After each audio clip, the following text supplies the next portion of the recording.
Welcome,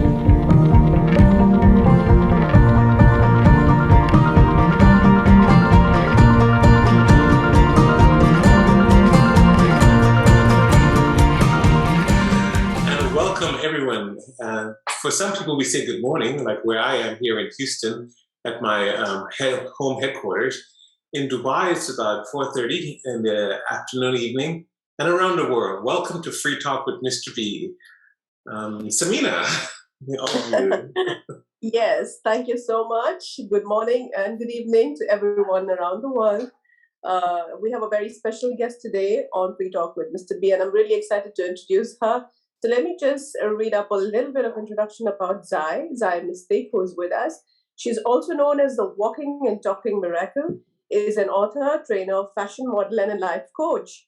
Her works have reached out to many thousands of people across Asia, UK, Europe, US, Middle East, and Africa as well. She's a very creative thinker, and with a pragmatic business mind, she aims to empower, educate, and enrich a resilient, confident, and compassionate global community. So with this, I would like to welcome Zai Miztiq on this show. Thank you so much for joining us. Thank you, everyone. Yay. Thank you for doing this, guys. Yes. So why don't you just start off with telling us about your life's journey, who you are, what you do, and what you are doing in Dubai right now. Sure. Do you want to just jump into the topic? I do a little intro, yeah? Okay, I just a bit of your intro. Okay, sure. So I just started out, I've been on an entrepreneurial journey the last 20 years. I started a Mystic henna and body art company. So I was doing henna and teaching henna art to Japanese in Japan, living in Japan for a bit, and then came back to Singapore, became the celebrity henna artist because suddenly I became a foreign talent. You get more recognized in your country after you leave the country and come back, I guess. And then, so I came back to Singapore, was doing henna a lot. And then in 2005, I however met with an accident.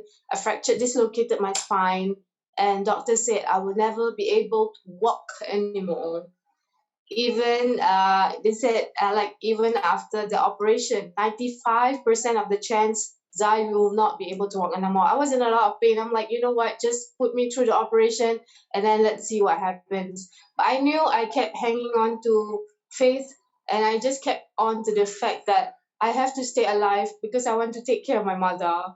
So I don't know, I think that strong will and intention put me through. And as the topic for today, right, about, what was the topic again, sorry? It's destiny in giving. In destiny is a coincidence and giving coincidence. So I believe this is one of the things that was destined for me, which has a lot of wisdom behind it. So we'll delve into it later. So the accident happened. I was victim for about a year. I victim mindset for a year. I was like, oh, why didn't I just die? Why And then a miracle happened. I started questioning, why didn't I die from the accident? What is my purpose of being? Who am I? Like, why am I even put here still? What's this chance? A second chance. That's when I decided to move from a victim mindset to a victorious mindset. That's why I decided, okay, if I cannot go out to work with my spine condition and all, what can I do back home? That's when I started my online business. So when I started wearing the hijab, I started the online business, became a full-fledged home boutique. I started selling things online, started running small henna classes from home. And then I started from a B2C model. I taught women who were staying at home mothers to start a business from home. So I started supplying my staff, teaching them how to start their business. So you see, like I said, there is wisdom in everything that happened in our life. Because if that didn't happen, I don't know what will happen to life now. I'm so grateful for my accident. I have got to bed rest a lot. And anyway, I'm lazy by nature, which is a blessing in disguise. So yeah, it's okay. Anyway, so after that period of hijab business, I saved some money. I wanted to learn Arabic, the language. Because when I say Arabic, people think Arabic, Yeah, so it's Arabic. And I was in Jordan, Morocco, Yemen for 2 years. I traveled again. I thought I was traveling to learn, but actually I was running away. I was sick and tired of being in Singapore, but I realized I kept running and running and running and running. And then again, 2 years into the game, I said, halas, enough of external journey running. I need to run inwards. So what do I do now? And ironically, another interesting coincidental thing happened when I came back. A lot of people started asking me, hey, how do you step out of your accident? How do you do this? How do you start your business? How do you travel so much and everything? And one call, I think that call, goosebumps, that call literally changed a lot of things for me. I was teaching henna art, I was selling things online, I was teaching Arabic when I came back to Singapore. That call was a lady in her 30s on my Facebook, hey Zai, can I speak to you? And I was like, okay, let me call you. And in the 10th minute, just said, thank you for talking to me. I was just thinking of committing suicide and I feel better now. Oh my God. Wow. Wow. Yeah, That's yeah. amazing. So that was now it's amazing. Like it was scary at that moment, but I only told her I can't remember what I told her, but I said, sis, if there's anything, reach out to me. But that was it. We never spoke after that. And I Yeah. asked myself, if this is one person reaching out to me, how many people out there need help? That's when the idea of writing the book, Turn Your Passion into Profit. I was like in my 30s, right? I was 30 then, or younger a bit. I was like, allow you guys know my age. I'm 40 by the way. Anyway, okay, and when I was 30 that happened, I was like, okay, this is one person that has a problem. What can I do more to impact more lives out there? What can I do? So that's where the idea of turning your passion into profit came about, the book. Because I thought, maybe money is the problem. Let's solve problems for people by teaching them how I turn all my hobbies into money, how I turn passion into profit. And then, of course, people started reading, and then people call again and cry, and we want more, what's next? And I'm like, I don't know, go figure out. And then, and then I realized I could do workshops, I could do training, I could mentor, I could coach. And interesting that has, and yeah, and then the second book, 5 Things I Love About Being a Woman, because I realized that I call it the art of love, ART. We don't appreciate, respect, trust ourselves enough.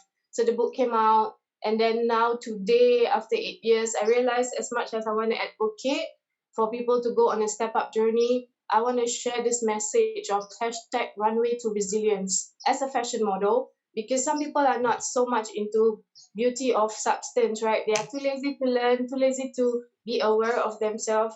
But I realized as a fashion model, today I get in the last 2 weeks I've been in Dubai for 2 months, but the last 2 weeks been very exciting. I had a fashion show, we appeared on the paper, just received a business awards. It's been an amazing March, like International Women's Month. But I think it's gonna be amazing now and forward. So yeah, we do whatever it takes to, I don't say serve humanity, but I think my aim is to humanize humanity through my life story and through turning my dreams into reality. Yeah. I thought you were going to say it. I thought you were going to say through giving back, and that is exactly what I'm hearing you doing, and such an appropriate it's a natural thing. Yeah, I didn't. Yeah, Yeah. I mean, yeah. It's appropriate with our theme because we talk about destiny and giving back. We don't plan for destiny, but we talk about, and I think, Sameena, that's the point too, right? What is the outcome, unintended consequences? When you're giving back, you're getting back, but it could still be what we claim to be destiny. Yeah, That's right. Yes. Agree with you. Yeah. Yes. Like my intention in writing to give back to what can I do to help the community, it has given me back so much. I have been on a healing transformation, inner childhood healing journey so much, because I want to learn about myself, to unpack and heal myself so that I can help more people. So it's always a two-way street. Yes. I think the lady who called you, Zai, also gave you, in one way, the opportunity to kind of get started. So when you were just telling your story, she gave, and I didn't even imagine it's a coincidence which happened. It's destiny that she met you. Destiny and coincidence. That's what we're trying to discuss. And this is one of the parts, one element of MrB's book, which he has authored, which is The Art of Giving Back. So it was launched in Dubai when he was here, and I'm privileged to have one of them with his signature. So I was reading them, and the beautiful nuggets, and probably when I meet you, I'll share with you as well. It's interesting. Don't lose your thought, but interesting enough, I remembered as a child watching the show, and I think Dedra, you remember too, and anyone else in my age group and younger like you people. It was the sound of music, and it was something in particular in the sound of music she sang, saying something somewhere in my youth or childhood, I must have done something good. Because she says nothing comes from nothing, nothing ever could. Somewhere in my youth or childhood. And I always saw that in myself. So when I was writing in that section, I was thinking that the destiny of being a good person made me have a good wife. And so you're 40, I'm 60, I've been married for 40 years, and I'm still gonna keep going. And it must have, sometimes I reflect saying somewhere in my youth or childhood, I must have done something good. And that's what I perceive destiny to be. When you were giving, there was somewhere in my life I was going to do some getting. And your story says that that lady, and I perpetuate this thought all the time, that when you said hello to someone when you were going downstairs, someone that you didn't know was going upstairs to commit suicide. And you said hello to them and made them feel that they belong just by saying hello, smiling and greeting them. And so the destiny in giving means that we can, without even knowing it, change people's life. You changed that woman's life, but also she changed your life. 100%. And that's, we're not being idealistic with the word destiny, but maybe Dedra and Mia has some ideas about it, but go ahead, Sameena. I like what you said. I'm sorry, I just want to say it. I'm thinking about it. The word destiny actually helps us get to the word destination as well. So Good what point. you do is what you get as well. Like, and it's destined to be. Like, So that's my rapper. Maybe next step rapper MTV. I don't know.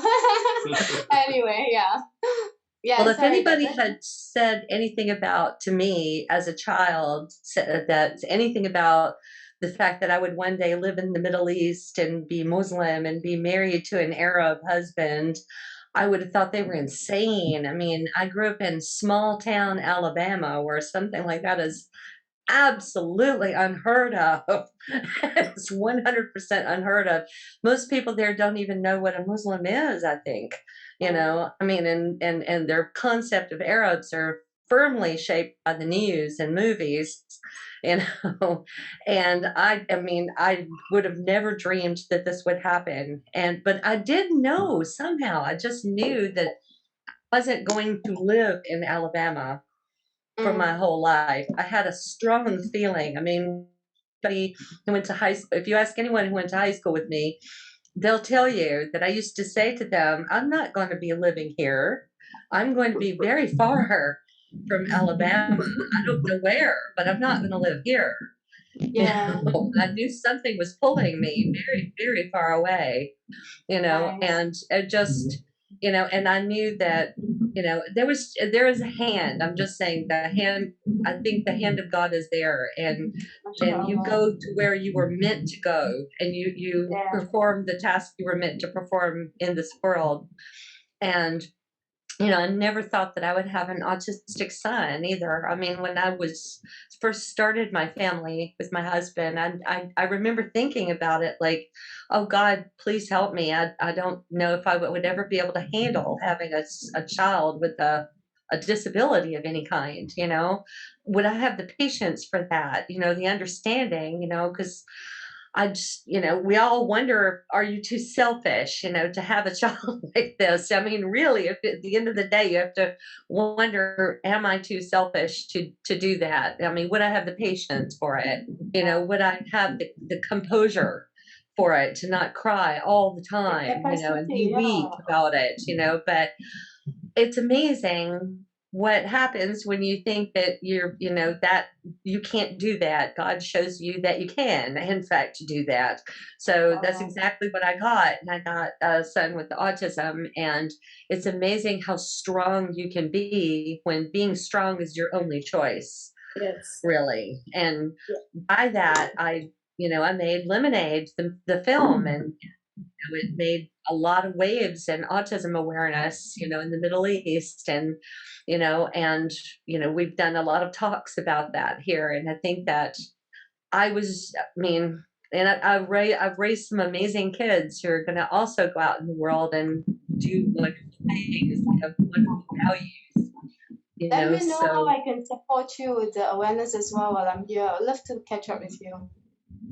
Absolutely. Oh, absolutely. That would be my pleasure. Yeah. I think your story is very inspiring. Write a book or something about it. Yeah, we can do something for sure.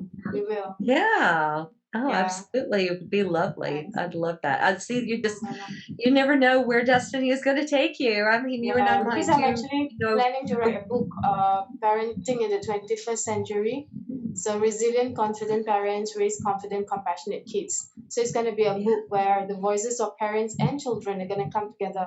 Because I think there's that parents are trying so hard to do their best for their children, and children are trying their best to make their parents proud, but there's the lack of understanding and this little communication gap that is messing the community out. And I think that's where I think that a lot of parents are pushing them to achieve, and they forget that your biggest job to raise a child is compassionate, like you said, compassionate children, who will go out in the world and do good, that'll leave the world in a better shape than they found it. That's always the way I put it. Leave the place in better shape than the way you found it, and you've done something good with your life.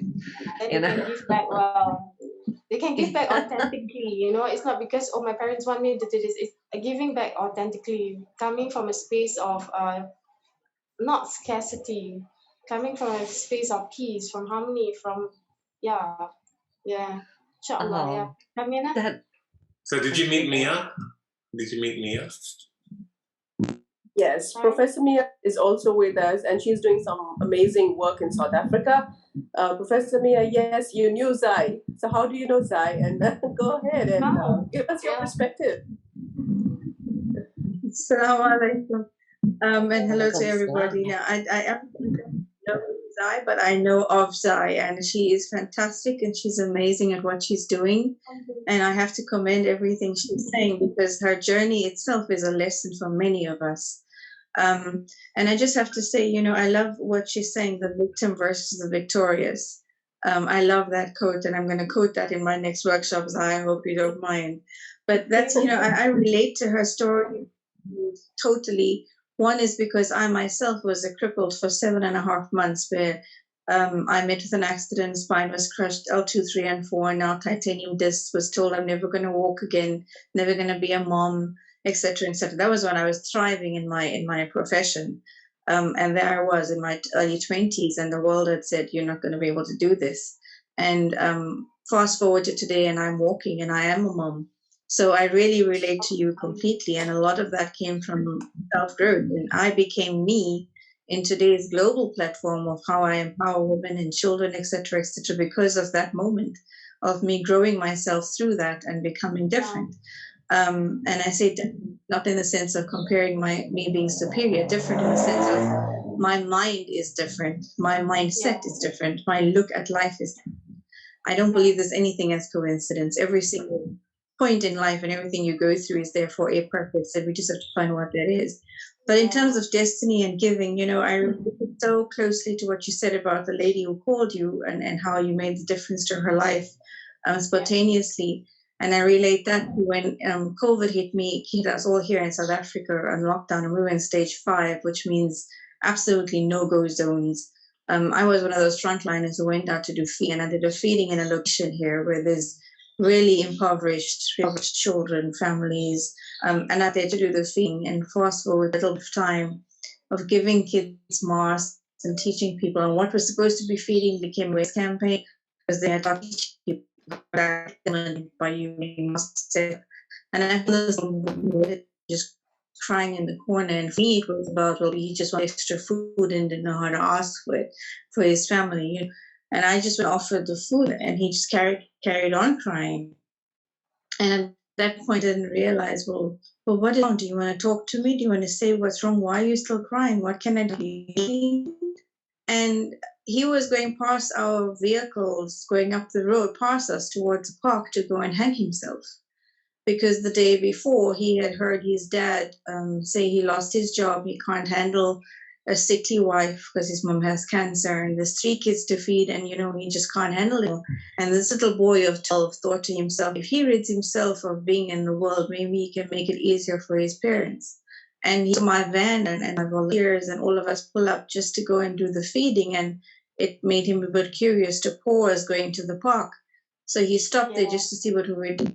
Was give him the meal, and he felt, oh my gosh, wait, okay, let's eat this. But then he just sat slumped there in the corner and thought, what was he going to do? And what God has put in front of him was obviously to stop him from doing that. So again, if we talk about destiny in giving, I always feel like I'm fulfilling the destiny and the purpose of what I'm doing now. And in the art of just merely give that meal that day, I really changed the destiny of someone, like you did with the lady. And I think in everything that each of us do, every single person out there is doing something. We may not even be aware of the changes you are making with just your smile to somebody's life, or just a greeting to a strange person. It makes such a big So I'm just so glad to have you on, and I really, really resonate with you. And this, the itself, beautiful, beautiful. Absolutely. Yes, Sameena. Yes, I think we're almost closing the first slot of our podcast, which is 30 minutes. So we can restart, and I want to just ask, yes, there is the statement. I just want to put this, not just ask a question, but then give it like a food for thought, with a statement from Mr. B's book, which says, giving is an act of free will. Like all of you said, I do agree that, God chooses us, Almighty chooses us to be in a certain place, at a certain time, and do whatever we have to do for someone. So, it's all of us have had that experience, and we will just talk a little bit about the free will and more in our next slot of the podcast, the next 30 minutes. Can I conclude something? Yes. Just now, when Dedra said something about we need to be strong and God will not give us something we cannot handle, it reminded me of a Quran verse where Allah says, رَبَّنَا لَا تُحَمِّلْنَا مَا لَا طَاقَةَ لَنَا بِهِ. Oh Allah, you will never burden us with what we cannot carry. So, of course, always get this. I think it's even in the Bible, right? It will never be given something that Believe me, I've thought of that verse many, many times, and it's given me strength to read that verse and remember that God must have had faith in me, that He made me a tough person to be able to do this. At the end of the day, we need to remember that such situations remind us that we are not strong. We are just living through by His strength, by His love. We are what He made us. He made us to be tough. He built some of us tougher than others. And even the act of giving is His name. Ya Karim is His generosity. Ya Bar is Him doing the goodness. So we are just the vessel of doing the good and giving back to community through His power. And this is great because it leads me right into where we want to go next, because we'll record another session of part 2 that talks about these very things. Because again, we picked a word we call destiny, and some people are scientific minded, some people are spiritually minded, some people are emotional and more. And we picked a word that could be controversial, but we're simplifying it enough to say, maybe we're doing what we're supposed to be doing, and we call it giving back. And if we're giving back, someone is getting back. And so let's bring that up, and bear with me for a minute, 1 second.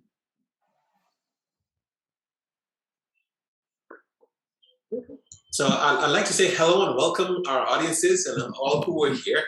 We're talking about destiny and giving, and we're going over the subject as eloquently as we can in order to bring out how, without even knowing it, that we ourselves have improved our lives and the life of others by giving back. And that itself, we think, is destiny. As said many times, there is an assurance that there is more joy in giving than in receiving. So we know we would have had the joy of receiving, and we look forward to the joy of giving. Let's continue the conversation right here on Free Talk with MrB. Sameena? Yes, absolutely. I do agree. And givers are more happier than takers, is what I believe. And alhamdulillah, Zai knows a lot about my life, and so do you guys as a team. We've been talking for quite a bit here. I'm not married, but then I believe, and I'm very, very happy to state this, that I'm here for a purpose in this world. And I'm not worried about why I'm not married so far, and what's going to happen next. Nothing, because every day is a purpose for which Allah subhanahu wa ta'ala has kept me in this world. And I think I'm going to do my best each day for all the lives I'm going to be touching at work, my friends, and of course my dearest family. That's my mom, my sisters, and their children. And of course, I did my best for Dad, and he had to leave us when he had to. But yes, he has taught me so much and so many great things that yes, I have learned from Dad to actually give. And he always told me that you always have to have your hand this way, and you always have to have your hand this way, like you're giving, and never this way when you want to ask someone. So that's a brilliant thing which I always keep remembering, and I always pray in my prayers that all of us should always be givers, and we should have something or the other to give. It's not just about the money, and because we might have the world's wealth with us, but our intentions, that giving attitude may not be present in the individual. That might be completely missing. There's so many people we come across, they have so much, but they don't want to give, which is very sad, because they don't understand. Or they use money as a tool, for preventing you from, being what you are. My father, cut me out of the will completely, when I married an Arab husband. I mean, I was supposed to inherit a great deal of money, but 11 days after my wedding, he changed his last will and testament to be sure that I wouldn't get a single dollar of it. But that changed my destiny. I mean, and I think it's actually for the better, because that money was clouding him. I think in a way he kind of worshiped it, I mean, he used it and he let it rule his life. He didn't even use it, he just kind of, lived off the interest of it, and he kind of didn't even travel. I mean, what's money for at the end of the day if it's not to enjoy with your family, or go, pamper yourself, or to, maybe even do some, charitable works with some of it? I mean, that's what money is for, right? But he kind of just kept it to himself. He became a little bit of a miser, so I think it was sort of tainted anyway. And maybe, I mean, I think that it freed me, in a way. It freed me to think more clearly, to be away from that kind of an environment where money is everything, and you start to realize that money really is, I mean, it's just something you need for living. It really, I mean, you need it to pay the electricity bill and, pay for the food and everything, but it's not the purpose, I mean, it really isn't the goal of life. The goal of life is to live a good life, a life that you can be proud of. You know what I mean? Something you can look in the mirror at yourself and be proud of the person looking back, I think. I mean, that's just me. I love it.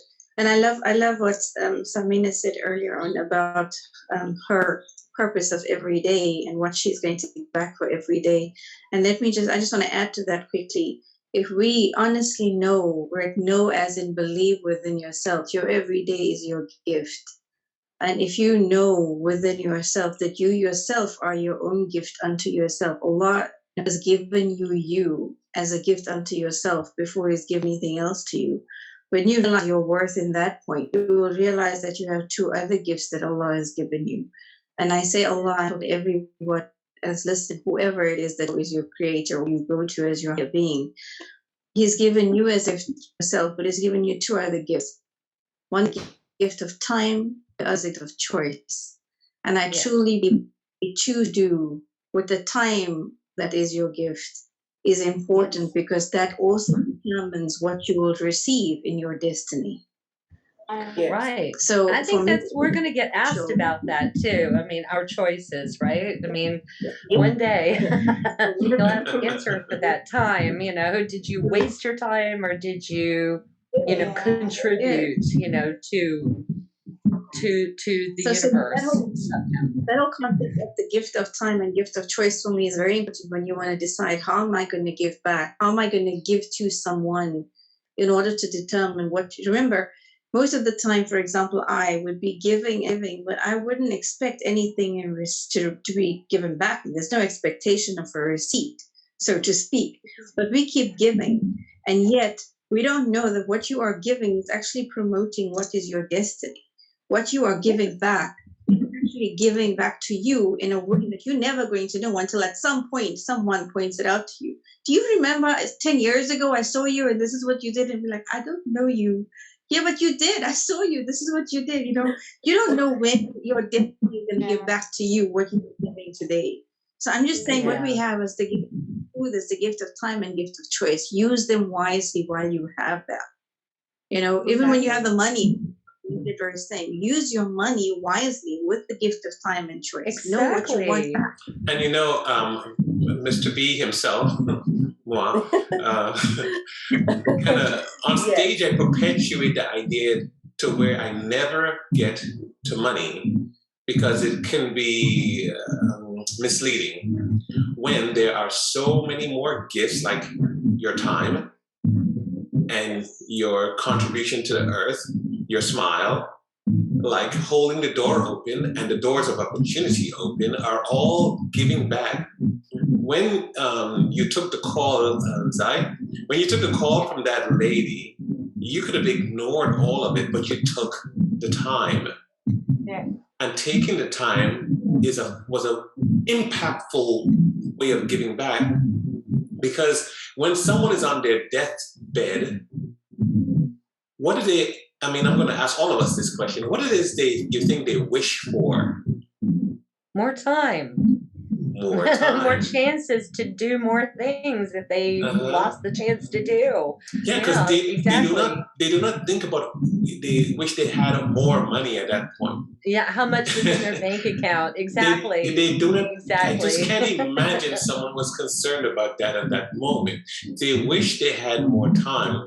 And so when you give someone your time, you're giving them a gift from yourself. It's a form of giving back that's so selfless. Absolutely. And it leads to something's going to happen good for you somehow. I just really believe that. You know, because you benefited someone in the universe and then the universe pays you back. You know, so you're... I would like to share something. I'd like to share something you said about deathbed, and reminded me of 7-8 years ago. My father was in India. My mom and me, we are in Singapore. So we had a call. He had a fall, and the doctors gave him 5 days to be alive. So I quickly packed my mom. I packed everything, and I said, "Mom, you need to go to India because I want you to have closure with your husband." Because he left me when I was 1, and I referred my father to as her husband, right? That was how hard my heart was. So I said, "Mommy, I need you to pack up and let's go. I want you to have closure with your husband." And I brought her. It was very hard because she lives in a village, not like in where the airport was. I mean, from the airport, and my mom was on a wheelchair. She's in her 70s. It was a lot of work. Me, my sisters, and all went, but I felt like it was me, my mom, and for my dad, or for my mom. Anyway, we went, and then he was hospitalized and everything. The next morning, when I pushed her into the ward to see my dad, right? This old man who's kind of dying and stuff. I said, "Okay, now this is your chance. Speak to your husband."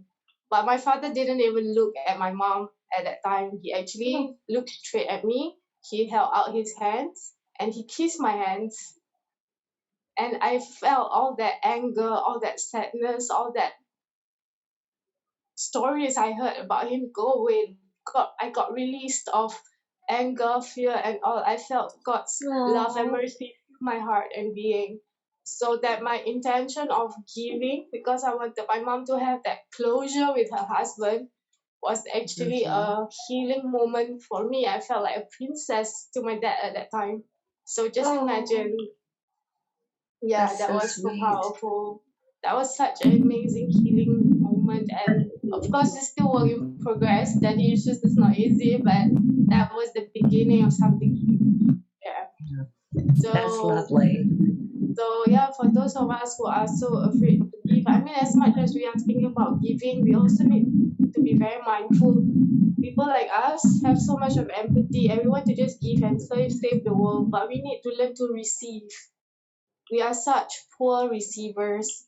And when you don't Yes. receive, you keep giving, there's no energy flow, no balance. Then it's very Yes. conflicting. And one thing Yes. I recently learned and I'm practicing is when I give, is it because I want acceptance, a sense of belonging, and being a people pleasure? Or am I truly giving because I'm sincere, lillahi ta'ala, for the sake of God? So am I a people pleasing or am I God pleasing? So I always check my intention every moment. We So had another discussion earlier and a few weeks ago about intention, right, Mr. B? The Yes. intent of giving back. Like, do you have to set an intention first? And yeah, that was quite a lively discussion. You know, you might have enjoyed being there for that one then. You're right, though. I think the intention does matter.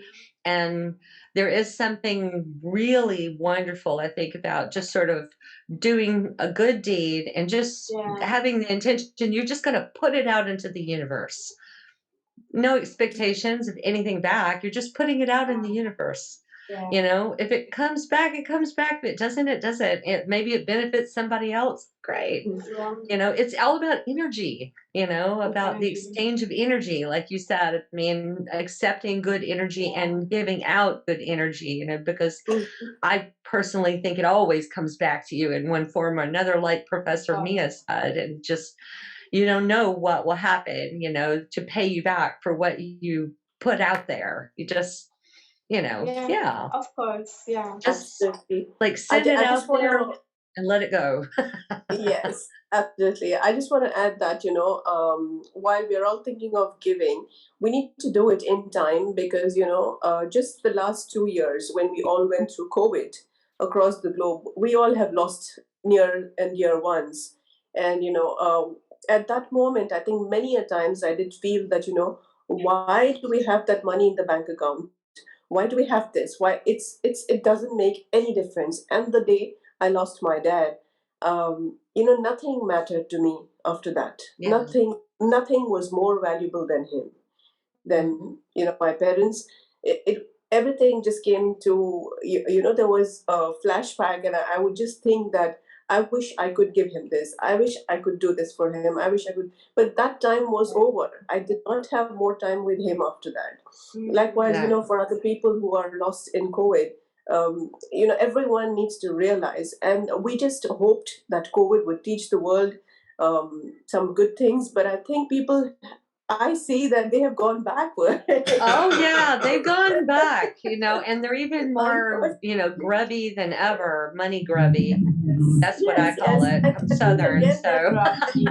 Yes, there's an understanding gap even there. People are not understanding that we should stop holding on to everything, holding on to anger, holding on to little things and wasting our time. Instead of that, why don't we just keep it simple, like you all said just now? I was just thinking of many instances where people could just be simple, give in their true sense in that moment, not even that day, because we don't know what's going to come tonight in all our You just send it out into the ether. Yes, and give it in time. Don't lose that moment and later be in regret. That's right. And please, Mia, forgive me. I've been muting you because of the external noise field. Remember to put it back on when you're about to speak, okay? Thank you so much. It was coming in stronger and stronger. Here on Free Talk, we bring up these points because we talk about giving back. And the whole idea is starting off simple without getting to money. and people matter. People matter. And I always got the feeling that my crazy smiles I did all the time made me feel weak, and that people saw me as insignificant and weak because I'm always with a smile. but I just couldn't stop. I wanted to always give back that smile. And on this program, I see all of your smiles that make me feel so warm. I'm getting back at this moment. Oh, that's sweet. But the idea then is for us to perpetuate this around the world, for people to form, I'll help anyone form a podcast so they can keep talking to each other and sharing good thoughts about giving back and making people matter. Because once you walk in the morning, you smile at yourself in the mirror, you say, I matter. Then you smile at the person who allowed you to pass in the car or to enter the road. Someone, you hold the door open because they were coming behind you. You're smiling, you're also giving them back the fact that they matter. And so all of these things, all of these ideas associated with giving back is what I'm saying. We're perpetuating the idea of giving back. And it influences our future life, why I call it destiny. It influences where we're going to go and how we're going to behave. And so it's a really pleasure to have this conversation here. As you guys, our guest, Sameena, you think we should ask her? Yes, please go ahead. What is the question? No, I'm just go ahead. No, because she has. You have amazing examples of how your destiny was influenced by others, and the example of you, for example, with your father, and you were trying to help your mother, but then you felt like you benefited the most from it. I did. When you smile at someone and someone smiles back at you, I don't know who benefits.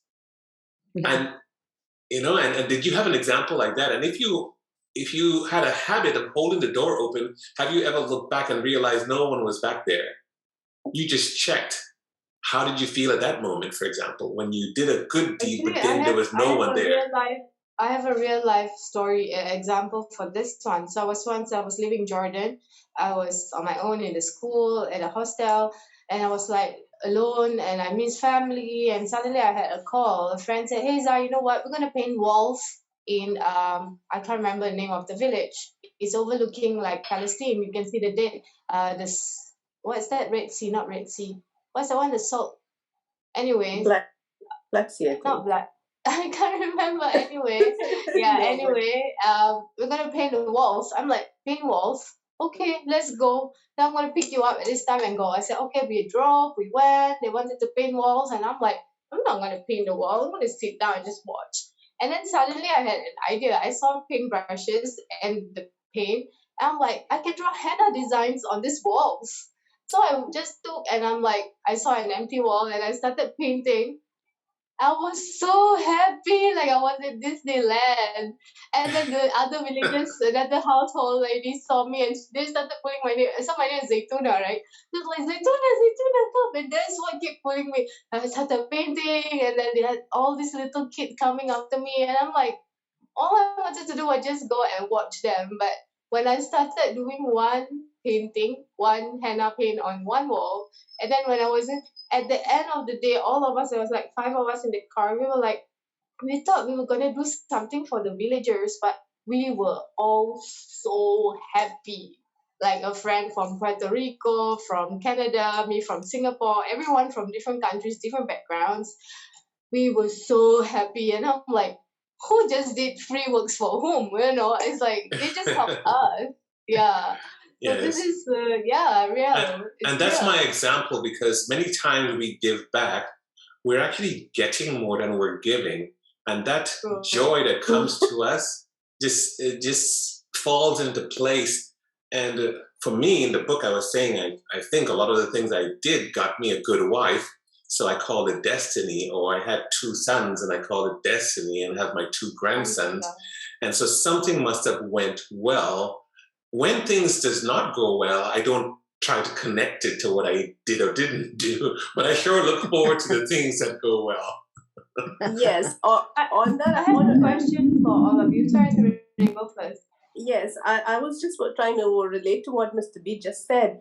I think it was just destiny that I met him at an event. And and today I'm here on the podcast. And for so many episodes, I have been here on his podcast. And he's given back in a very beautiful way to all of us. by bringing us on as his co-host on this show. Thank you so much, Mr. B. Yes, thank you, Mr. B. Question for all you giving back experts. I have a question. How much is too much? Okay, so hold that thought, because someone asked me that before. Mia, I didn't want you to lose your thought. Oh, no, I was just going to say, when we talk about destiny, for me, and I think we need to ask everyone in our audience, what does destiny mean for them? Right. What exactly do they define destiny to mean? Is it an end? Is it an end result? Is destiny what you're working toward? Is it an everyday challenge, a journey for you? Or is destiny a form of direction? Because when you're trying to work out how am I going to contribute towards my own destiny, you need to define what destiny means for you. What does it mean? Where are you wanting to get to? And then when you talk about wanting to give, what are you wanting to give off from you? Are you wanting to give off, and how? You know, everyone wants to give off something, but in a different way. A mom who stays at home but looks after all these kids and her spouse and does every single thing, she's giving and giving and giving and giving. And she's not even wondering. Okay. And so that leads right into the question that we were just asked. Where do you draw the line? How much is too much? So, Mia, since you're on, go ahead first. Then we could mute after. Put me on the spot for that. No, you know what? I actually, for me personally, there is no limit. There is no limit to giving. And I don't know about that.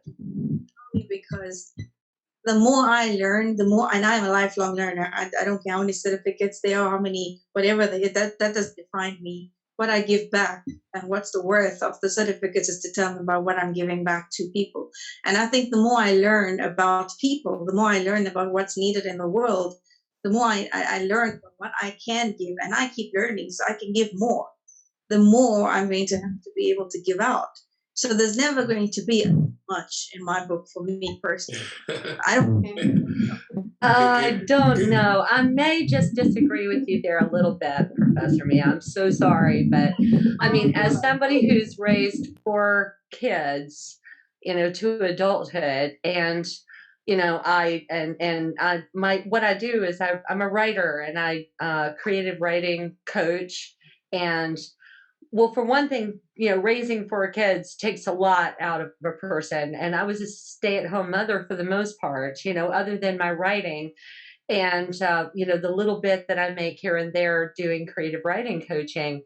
And if I did not take the time sometimes to feed myself, to give back to me, you know, like to go, you know, exercise at the gym, or to give myself the time and the affection, self-love, you know, that I need, you know, then I can't take care of anybody. I can't keep giving them anything, because my pitcher would be empty. I always imagine this pitcher of, you know, iced tea, you know, let's say iced tea because I'm Southern.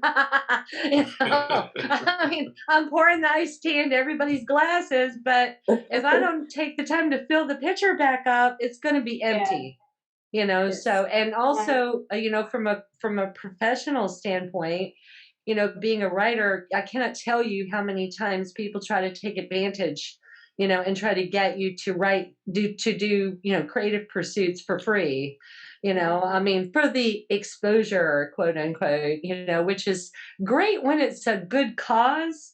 You know, I mean, it's fine to give your time and your energy to something that is a worthy cause, you know, but, you know, people have to eat too, you know, so it's not really fair to yourself, you know, to give away your talents all the time for free. Yeah. You know, it's called self-love. I mean, you do have to kind of give back to your own energy and keep your batteries charged. That's today. I want to see if Sameena has a.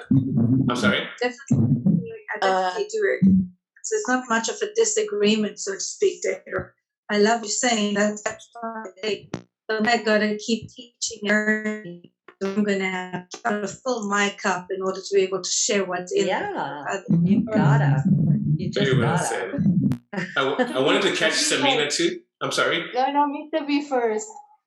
When you hear it from the man. Yes. I always try to make sure I give Sameena a chance too, because she has a viewpoint on on enough. I want to hear from you. Yalla, quick.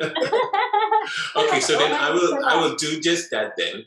I will say, from enough is enough, and someone did ask me that question at one of the events in Dubai, and I said to them, if you have to ask, you're not in the impetus of giving back, because you're asking.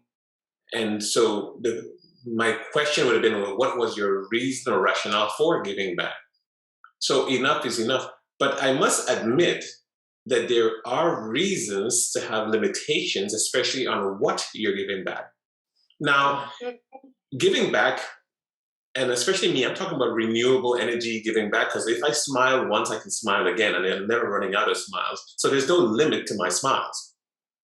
If I'm going through a door and I hold the door open, I can do it every single time I go through the door. I tend to pause and look around and see if someone is coming behind me. So I'm never going to run out of that.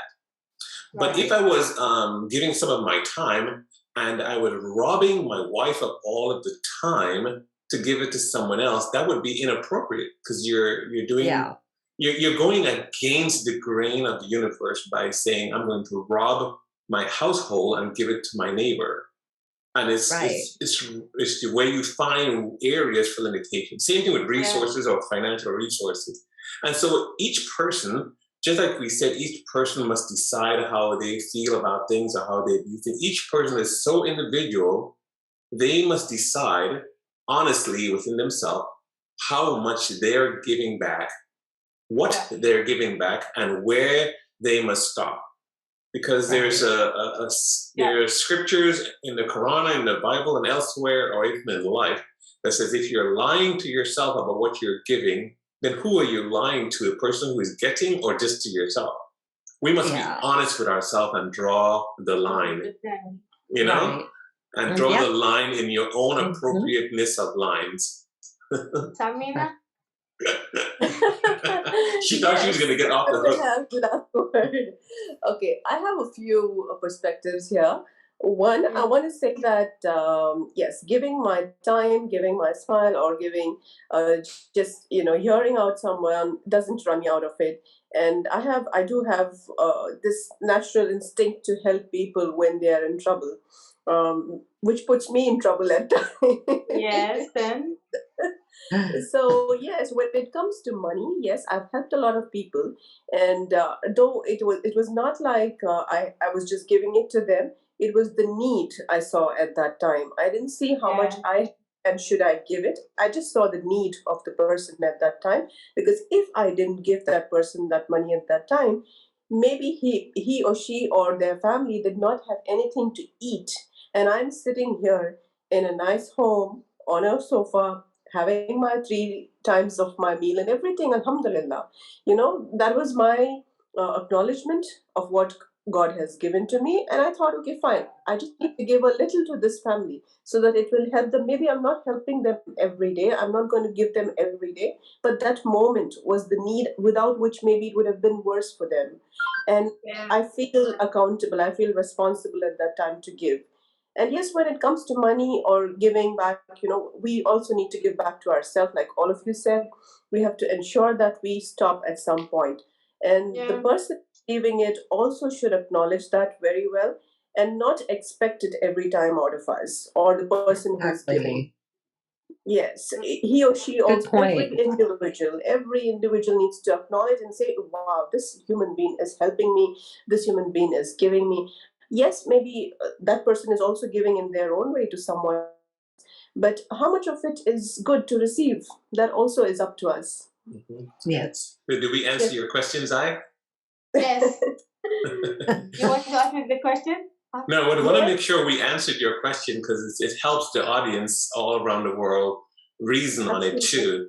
There is one thing a lot of us who are givers in our nature have a problem with, and we have a problem saying no. And sometimes the answer that's most appropriate for someone who each individual of us will know, the answer is no sometimes. It's an appropriate answer. Yes. And we can speak about the non-extremes or the extremes, but my oldest brother, he has already died. he couldn't get over a drug overdose back in the 90s and the early 2000s. I can't remember what year he died. But I was very adamant about knowing how to say no. I would do nothing to perpetuate such a behavior. And so if I was hated, let me be hated. I'm going to say no. Same thing for my children. Someone brought up at work, if your child commit a crime, would you turn them in? I told my children in advance, you're doomed because your dad is going to turn you in for sure. So you better behave. And so the power to say no in giving is also important. And that's where balance comes in. So good point. This is why I asked this question, because same reason, because we don't know how to have, or rather I'm practicing healthy boundaries. Yes. I mean, you keep giving and being there and da. And sometimes our giving could do a disservice to another human being from growing. Yeah, this I have learned. Because sometimes, I tell you what, sometimes people need to go through a hard time to reach their destiny. Remember what Walt Disney said. Walt Disney said, I'll never forget, sometimes the best thing that could ever happen to you is a kick in the face. Honestly. I mean, as much as we don't want to be mean, we want to give and give. This is something I've realized, that sometimes mine being too kind or too giving or too being present is doing a huge disservice to humanity. And I'm like, oh my God, what did I do wrong now? And I feel bad for doing good. And so this is why I wanted to ask this question, just to balance the conversation and to learn to say no, to protect your own sanity half the time. Yes. For your own health, for your own sanity, for you to, basically. That's why I asked that question to you guys. Yeah. So I appreciate it very much, because good question. We came to the end of our time, and it leads into the next week's discussion, because it says then the nugget number 7 in the book, The Art of Giving Back. It talks about mistaken kindness and giving. And so we bring up all of these subjects to let our listeners know that we're discussing this giving and giving back from a lot of perspectives. And so we look forward to taking on the mistaken kindness of giving, which is I would call it the Dedra side, because she brings up, what about the other side? What about the flip side? I always have to make them balanced on the show. Yes. A lot for me, because when I was 12, imagine I was 12 years old, my brother said to me, and he has a Japanese wife, they both discussed and told me this, that do not let your kindness be an inconvenience to others. I was 12. I'm like, huh? How? But now I understand. I'm like, sorry guys, sorry, not sorry. And I think, and by the time we go through all these nuggets, I think we will have a clear understanding of what we're talking about giving back. And again, by the time we get to the end of this year, we would not talk about the type of charitable giving that takes money from one pocket and try to put it into another, because we know it is better to learn how to fish compared to be given a fish. 100%. And so the conversation will continue. I want to thank everyone so much for being on.